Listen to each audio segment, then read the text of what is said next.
মাদারীপুরের শিবচরে মেয়র পদে বিএনপির মনোনয়ন পেয়ে বিতর্কের জন্ম দেন জাহাঙ্গীর কামাল। অভিযোগ ওঠে ২০০১ সালে কাওড়াকান্দি ফেরিঘাটে খালেদা জিয়ার গাড়িবহরে হামলার ঘটনায় তিনি জড়িত ছিলেন এবং হত্যা চেষ্টা মামলায় তাকে আসামি করা হয়। এমন একজনকে প্রার্থী করায় ক্ষুব্ধ স্থানীয় বিএনপি নেতাকর্মীরা।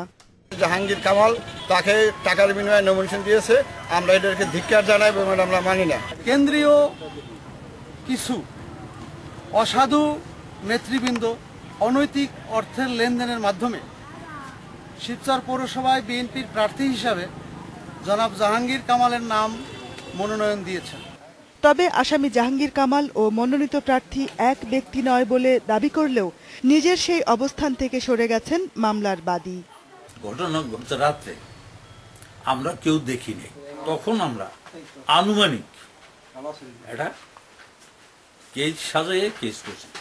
সবকিছু বিচার বিশ্লেষণ করেই জাহাঙ্গীর কামালকে মনোনয়ন দেয়া হয়েছে বলে জানান প্রার্থী বাছাইয়ে দায়িত্বপ্রাপ্ত বিএনপি নেতারা। যে জাহাঙ্গীর কামাল বেগম খালেদা জিয়ার গাড়িবহরে হামলা করেছিলেন তিনি ছিলেন কান্দিরপুর ইউনিয়নের তৎকালীন চেয়ারম্যান, আর আমাদের যিনি প্রার্থী জাহাঙ্গীর কামাল তিনি ছিলেন বরহামগঞ্জ সরকারি কলেজের অধ্যাপক।